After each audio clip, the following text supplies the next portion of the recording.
She told me to hire another woman to pretend to be my mother because she was too low class for her family. So I ended the engagement, blocked her everywhere. Months later, she showed up crying at my door. When my girlfriend told me to hire another woman to pretend to be my mother because my real mum was too low class for her family, I laughed. Not out of humor, but disbelief. In that single moment, I realized something inside us had cracked beyond repair. She didn't yell, didn't insult me. She said it so gently, like she was suggesting a different color for the tablecloth. "Jake, I just want the dinner to go smoothly. My parents are different.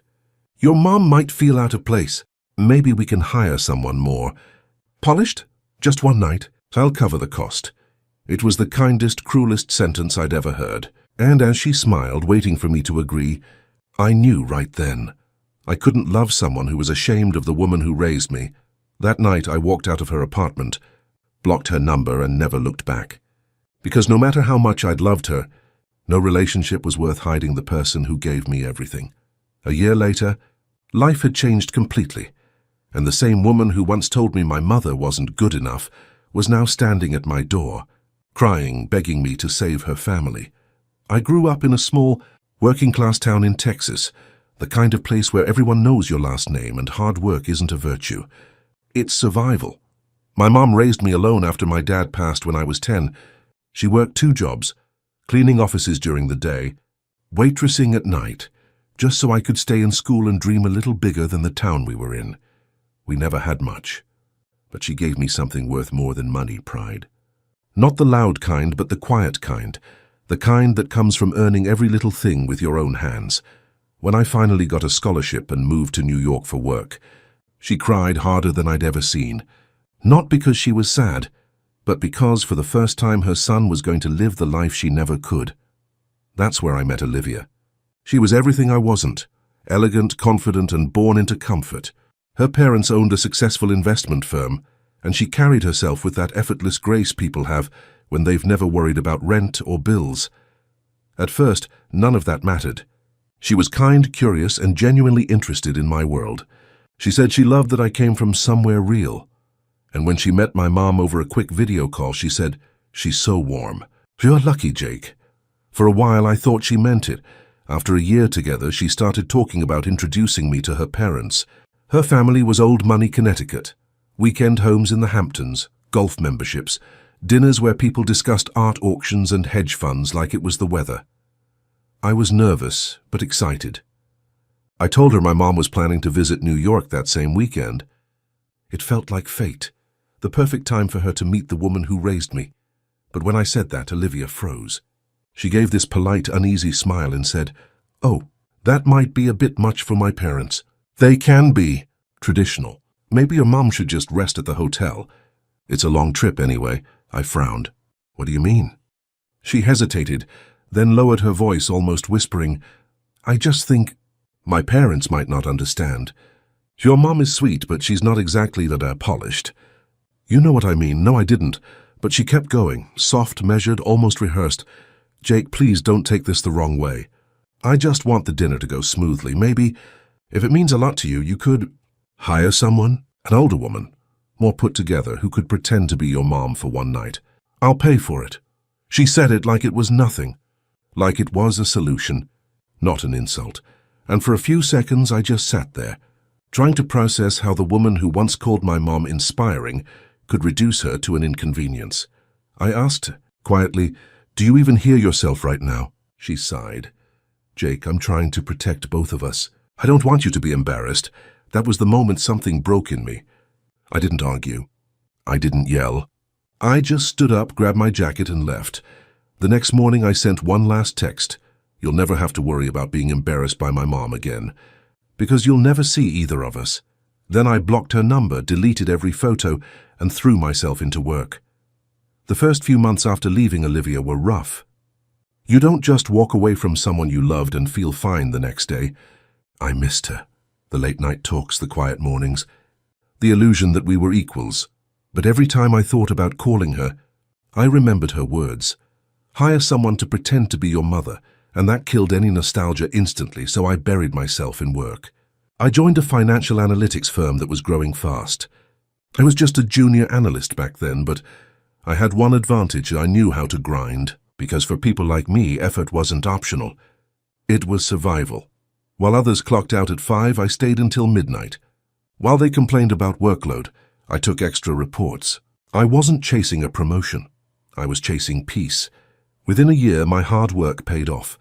I was promoted to senior analyst, managing a small team of new hires and assisting our audit integration manager on acquisitions.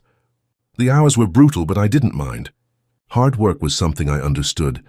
About a year after the breakup, everything changed. Our firm announced a huge new project, auditing several struggling investment companies before acquisition. It was the kind of assignment that could make or break careers.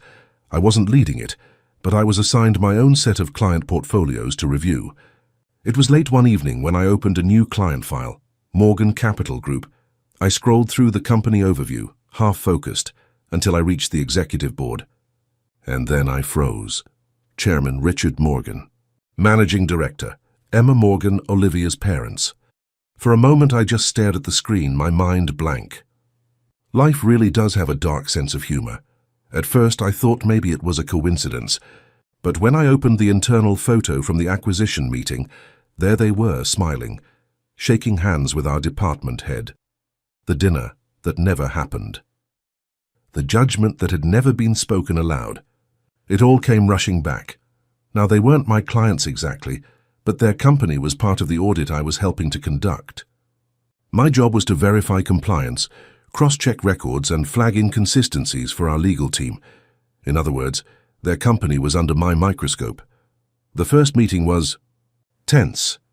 Richard Morgan was in his late 50s, silver hair perfectly combed, handshake firm but cold. His wife, Emma, had that same air of effortless superiority I'd seen in Olivia, polite, smiling, but distant. They didn't recognize me, or maybe they pretended not to.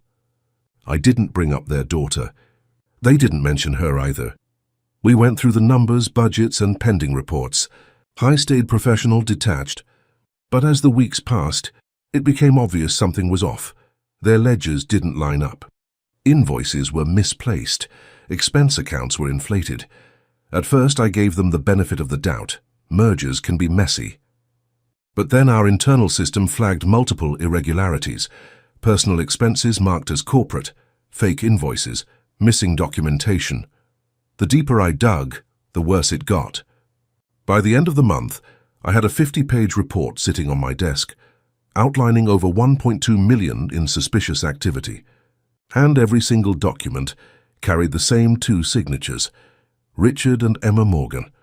I remember sitting in my office late that night, staring at those names. If I signed the report and sent it forward, compliance would take over. There'd be hearings, maybe even criminal charges. If I didn't, no one would ever know. For a long moment, I just sat there, thinking about Olivia. About that night she'd told me my mom wasn't good enough, and about how her parents had probably raised her to think that way. Then I thought of my own mom, exhausted after another double shift, still smiling when I called, still proud of me no matter what title I held. I picked up my pen, and I signed the report. It was almost midnight when the doorbell rang. I wasn't expecting anyone. The street outside was quiet, just rain and the hum of distant traffic. When I opened the door, I froze. Olivia was standing there. Soaked, shaking, mascara running down her cheeks. She looked nothing like the woman who once told me to hire someone to play my mother. For a second, I thought I was dreaming. Then she whispered, voice barely audible under the rain. "Jake, please, I didn't know where else to go. I didn't move." Didn't speak. Her clothes were drenched, hair clinging to her face, eyes swollen from crying. "My parents, they're under investigation. Everything's collapsing. Their lawyers said someone from your firm filed the report." She swallowed hard. "I know it was you." I stayed silent. The rain filled the space between us. "Please, Jake," she said, stepping closer. "You don't understand. They'll lose everything. The house, the company. My dad's health is failing. You have to help me. Just tell them it was a mistake. You have the power, right?" That word again, and power. The same one her family once thought I'd never have. I took a deep breath, leaning against the doorframe. "You want me to lie? For them? Just fix it," she begged, tears spilling. "You owe me nothing, but they're my parents. I can't watch them fall apart." Something inside me twisted, Not out of pity, but clarity. This was the full circle life had drawn for us. "Do you remember," I asked softly, "when you told me to hire someone to pretend to be my mother?" Her eyes widened. "Jake, you were ashamed of her because she worked a factory job.